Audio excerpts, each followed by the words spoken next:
then came Highland men with tartan, steel and pride.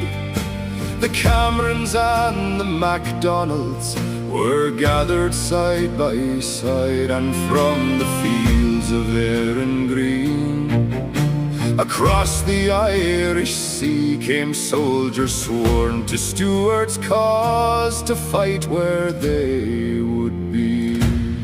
Oh, the road that runs to Culloden Moor was paved with blood and rain, where brothers marched with empty hopes and never marched again.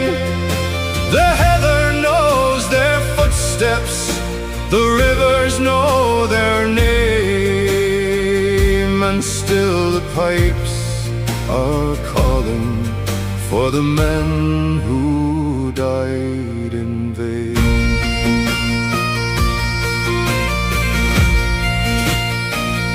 At Preston Pans, beneath the dark, the Jacobite army came. Through morning mist the Highland charge would set the field aflame.